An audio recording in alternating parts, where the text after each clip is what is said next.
Tawa mai I runga, tu tawa mai I raro, tu tawa mai I roto, tu tawa mai I waho. Kia tau ai te Māori tū. Te Māori ora ki te katoa, haumi e, hui e, tai ki e, na mihi nui. Thank you, everybody. As you know, we're in a formal council meeting for the first session. So we'll work through that and then into our council workshop after that. Do we have any apologies? There being none. Any items not on the agenda? There being none, we'll move ahead. And we've got any conflicts of interest for this meeting? There being none, we'll move ahead. And consultation on the 2025-26 annual plan. And obviously a lot of work being done on this, and thank you to the team. Never an easy job putting this together, and there's been some challenges along the way, but I think you guys have done a great job.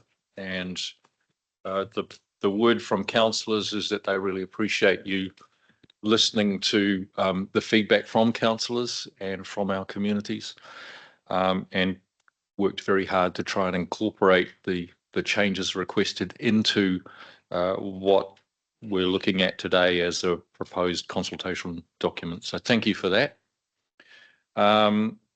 So we'll open it straight up. Is Peter joining you, or are you going to stay back there? Or okay, Hayden is Peter. Hayden is Peter. All right, we'll hand it straight over to you, and if you want to just give us a summary of where we are, and then we can work through it. Maria, good morning, everyone. Yes. Yes, as Mayor Len said, today's report is really a culmination of a series of workshops and meetings that you've had to date. The financial implications are set out in attachment C, supporting documentation. Those should be pretty inclusive of all the decisions you made so far. So that includes the decisions you made earlier in the month, with the reductions in the transport and water, investigation and professional services, deferral of 4 capital projects, and reduction in other operational expenditure to achieve the overall rate increase of 7.7%. So today we're asking 2 things of you. The first is to approve the consultation material that we've circulated as supplementary material. After the agenda went out, you would have received hopefully a slightly prettier version of the material we initially attached to your agenda. There is no change to the content in that. That was circulated. It's purely graphics and formatting. We did circulate, I think, 2 errors that we will correct before this goes out. The first was around the wording of the peak period. We had it included as being from Christmas Day to Waitangi Day. In fact, it's the week of Christmas Day to the week of Waitangi Day inclusive. And we're also correcting the location of the feedback forum is actually held in Thames, but there will be opportunities for the public to join council staff in Whangamata and Whitianga, should they wish to join online that way, or of course from home or their own premises. The second request we have of you is to approve to open out for feedback from Tuesday next week in accordance with the communications engagement plan set out in attachment B. You will have noticed some small changes to how we're recommending we go about this consultation process this time round.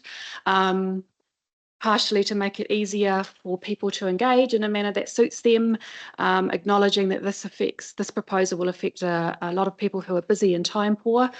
So it's important that we try and provide those easy opportunities, and also just to move better towards meeting our legislative obligations. So would you want to add anything? Otherwise, we're happy to take comments on the content and the consultation process. John, before you start, what I might do is just ask for a mover and a seconder to receive the documentation, and we'll open the report, and then we'll open it for discussion and questions, if that's all right. So if I can get a mover and a seconder. Are you happy to move, John? Seconder, Dally? All right. All those in favour? Thank you. All right. Happy to take questions now, or Hayden, did you want to add something else? No, I think I can. Okay. John Grant, please. Good morning. Thank you for the work that has gone into this. My question is around the consultation meetings.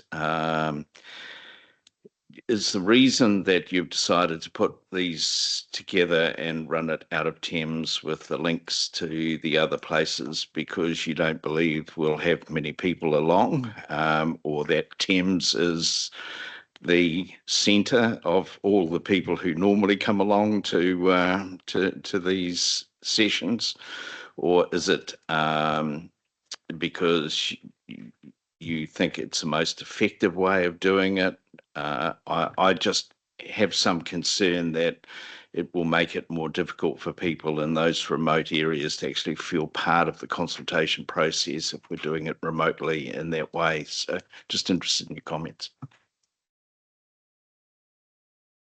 Thank you, through the chair. Am I correct in understanding your question is really why are we holding the face-to-face part of that event here in Thames rather than on the other side of the district? My understanding is really it's for practicality, or are you as decision makers? Ari may want to add to that. Through the chair, I guess it's also around the technology. So we actually have the technology set up here to cater for that hybrid environment. And it's just easier in terms of that. To understand, I thought you were talking about having a face-to-face in Whangamata Whitianga. Did I mishear that? In terms of the event, let's just call it the hearing for to keep it simple. That's held after the feedback, the bulk of the feedback period closes. That is currently planned to be held here in Thames, but opportunities for people to visit the Whangamata or Whitianga offices and join remotely if they would prefer to do that, if they're not confident using technology at home. I've got Reka and then Delhi, please. Thank you. I have a question, and we talk about staff available to chat at the following locations on the 14th, 15th and 16th of April. Now, in the past, when we've done annual plans and LTPs, we've had a mixture of staff and elected members. Is there a reason why it's just a staff event? No. No, really, it was anticipation of technical questions that might come up around the rubbish and glass recycling proposal. I can't think of any reason why we wouldn't have elected members there if that was something you were open to. We know you're busy, and we're happy to adjust our process. I think it's really important when people come in to talk about these sorts of things to have some elected members available, and in the past we've always sort of really worked as a community board to make sure there's been a councillor and a community board person there for these drop-in sessions. There doesn't seem to be a lot in each location, so I'm sure that is something that would probably be really well supported by my colleagues. I don't want to speak for them all, but something that I think should be revisited.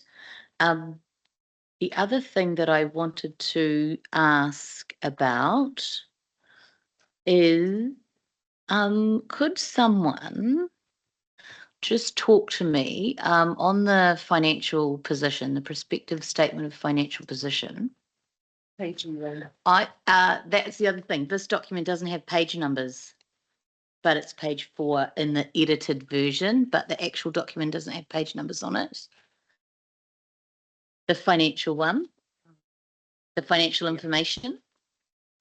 And I was just wondering, Hayden, if you could talk through for me that the forecast for the year ending 30th of June 2026, just that first block. I mean, we see the figures change there from the 24-25 annual plan to the 25-26 annual plan significantly. Can you just talk to me about that? So are you talking about the the balance sheet, the financial, a statement of financial position. Yeah. Yeah. So which is page 4 of my PDF, but the document doesn't have. Is it page 26 of the? Oh, so I'm looking at the edited. Oh. Sorry, Yeah. I looked at the edited laid out one. Sorry. Yeah, I think it is 26. Sorry, page 26 of the pack. Yes. Yeah. Yes. So if you could just, through the current assets, just talk me through that, the bold line of total current assets there, those figures. Yeah. And the increase that goes from 24 to 25 to 25 to 26. Yeah, and so a lot of that's timing of our cash flow. So like timing of paying suppliers and that, what we're predicting for the year-end position. So at the year end, we're expecting to have more cash on, but we'll pay them obviously in July over the year-end position. So like, yeah, it's just a timing sort of issue, but we'll still have to pay, our suppliers. It's 1st of July, that Yeah. will all change. Yeah. Is that what you're saying? Yeah. for the Okay, most part, perfect. yeah. Thank you. And then I just have one other comment, and that's on your cover page, and it's really small. But it says, been there, done that. There should be a capital T, just a style guide thing. Thank you. That's it for me. Thank you, Rebecca. Deli, please. So on the designed up version, what would change? So when we're looking at the graphics there, I think it's a great document. It's explaining things pretty clearly, but whenever I look at something like this, I'm thinking we have a lot of knowledge of systems and processes, and Joe or Josephine average don't. And I tried to look at that, what would change graphic with the truck with the 2 times a week and the other truck with the 1 time per week. And I feel like, it does say in our Eastern Seaboard communities, rubbish and glass are picked up twice a week and recycling once a week. I feel like if I was perhaps an elderly person, no rude comments, I would want to see a graphic with my yellow bin and my food bin there showing status quo. So my first response when I saw that was there was the red bin and there was the green bin, and I understand that rubbish and glass are picked up twice a week and recycling once a week. I feel like, just for clarity's sake, all of the services could do with being in that bubble, and then all of the services and what would change as well, so that people recognise all of the bins that they're using. I get it, but then I've got the benefit of good people like yourselves to explain this to me. But I just felt like at first, even second look, I thought, wouldn't mind seeing those other bins included in their status quo and change. So even if it's status quo on both, people can look at that and go, that's what my calendar on my fridge shows me. It shows me these 4 different kinds of bins, and I'd love to see what's happening with them, and is anything changing to those ones as well. Through the chair, that's no problem. We'll action that. Good feedback, guys. Thank you. Peter, did you have a question? I'd just like to echo the comments too that have been made of the work that you guys have all done to get us to this point. Thank you. And for the quality of what is going to be the consultation document. I have just a question around page 17 of the packet with regards community facilities, and outlined there is $2 million and that is being spent on maintaining community facilities. I would assume that where it's talking about the Thames aquatic facility, it's actually talking about the Thames pool. Just in my mind, the Thames aquatic facility is a future project that is yet to go through the process of council, whereas what we're talking about is maintaining the Thames pool. Am I correct? Through the chair, no, that project is for the Thames Sub-Regional Aquatic Facility as set out in the LTP. Glenn's not here. My understanding is that's for the early sort of design stage of that project. What you have highlighted to me is that wording perhaps isn't very clear in the consultation document, that it shouldn't, it's currently worded as if it's a maintenance project, when in fact it's not, as additional new project. But it is not currently an approved project by council. Currently there's budget, there was budget put in the LTP for year 2, and that hasn't changed through the annual planning process. That 257,000. I have to say, I think we're a bit in limbo in regard to that aspect. I'm waiting on more information as councillors, and this whole thing is, I just think we really have to be realistic and put a pause on that, because I'm finding more information as I go, and I can tell you, I think we need to take a big pause there. I'll ask Aileen. Yeah, so if I could comment, it's in the LTP, and I think rather than see it as a budget, you should see it as available capacity that won't be accessed unless there's a council decision that allows us to access it. Because if we take it out of the LTP, we then trigger another process Sure. that becomes Okay. problematic. Okay, so I take then perhaps that could be clarified, that it's along those lines. Thanks. Thanks, Aileen. That's helpful. Gary, just want to tap your button. Thanks. Cheers. And Robin, please. Hi. Really just want to echo what everybody else is saying about the quality of the document. I'm very happy with it. When we talk about the percentage of properties putting out rubbish and glass recycling, we've got a very neat graphic with the two things. When I read that as being that, for example, in the Whangamata area, on any given week, 21% of people would be putting out their glass, or is that how I'm interpreting that correctly? Because I would hate to think that over the entire period from Christmas to Waitangi weekend, in total only 21% of households are putting out their glass. So if that could just be clarified, I think that would be quite helpful. Through the chair, that is the average of each collection day.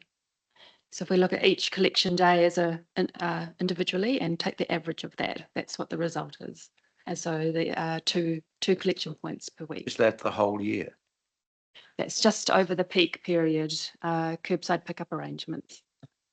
Certainly riding a bike, you see glass everywhere and all the bottles out just about everywhere you are. So I find that hard to believe. The Christmas it is peak. So I don't know where those figures are coming from. I wonder if the wording could be tightened up a little bit to fully thank you. Thanks, team. Any further questions? Martin, please. So I just had one on page 21 under the messages section and point number 2. It kind of feels like that sentence needs a little bit more at the end, because it says, due to things outside of our control, our costs have increased higher than we'd like, and our 7.7% forecast increase for year 2 of the LTP, and then it just stops. Was that just me misreading that? That's when our brain turned off for the night. No, could you, sorry, just clarify what page that was? Bottom of page 21 of the agenda packet. Thank you. Yes, that was.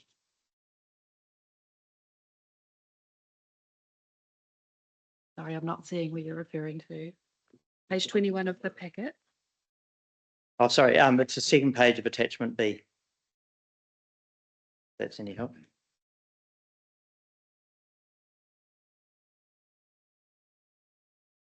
Yeah. 2.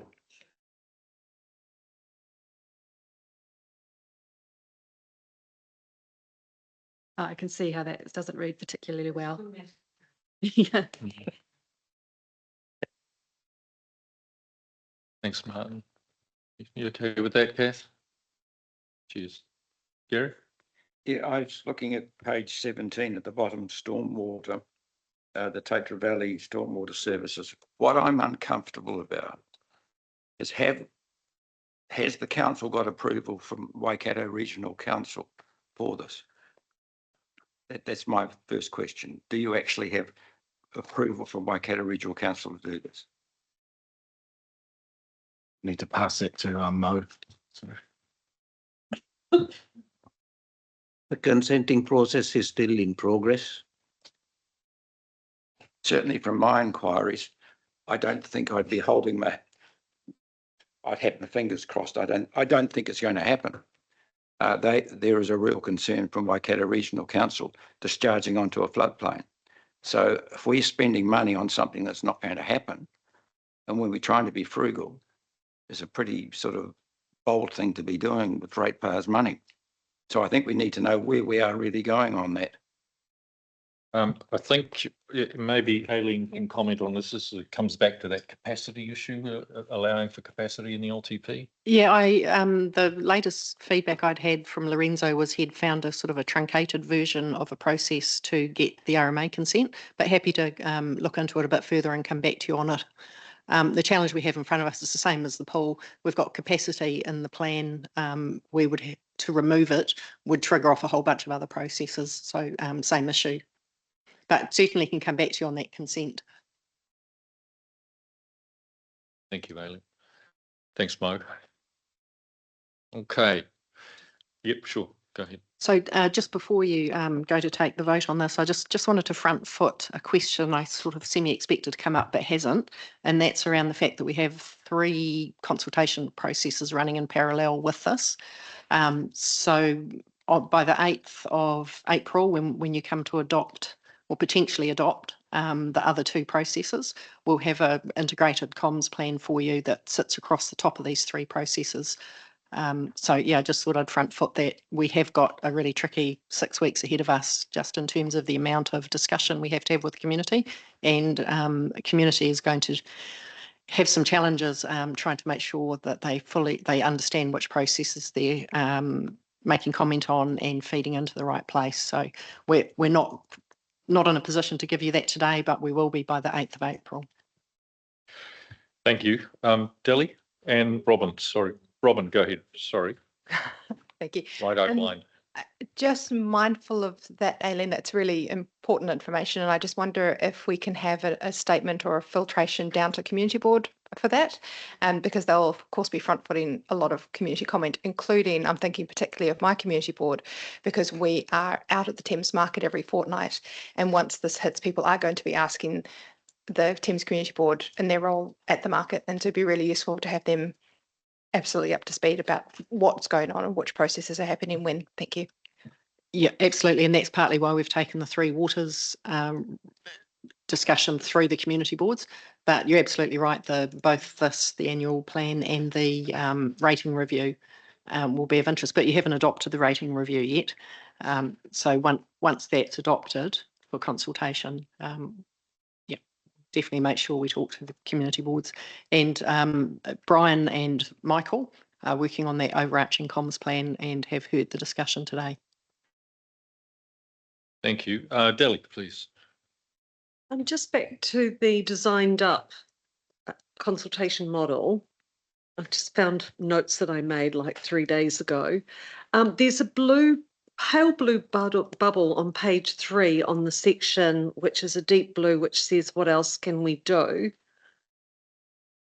And then in the pale blue bubble, this change wouldn't affect our transfer station opening hours. Perfect. Public bin servicing. Perfect. Or the properties that have their waste collected at the curb. But it is going to affect the people who have their waste collected at the curb. So I'm looking at that and I'm thinking,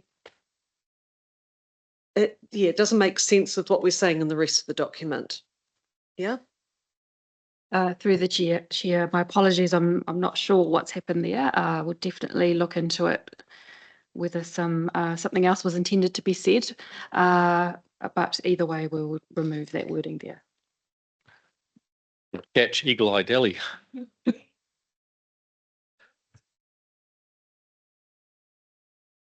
You want to have that discussion now? All right, thank you, team. So let's go to the resolutions, please, which are, and I'm working on those ones, aren't I? Okay.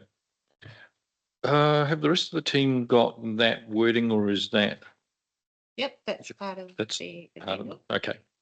Okay, so the resolutions are receive the consultation plan. We've already had a mover and a seconder and voted on that.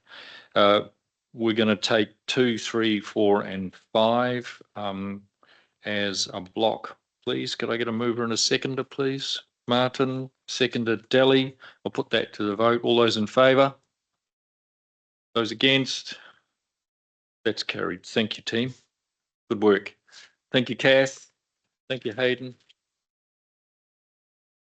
Oh, sure. So I'll declare the meeting closed, formal part of it, and then we'll look at going straight into our workshop.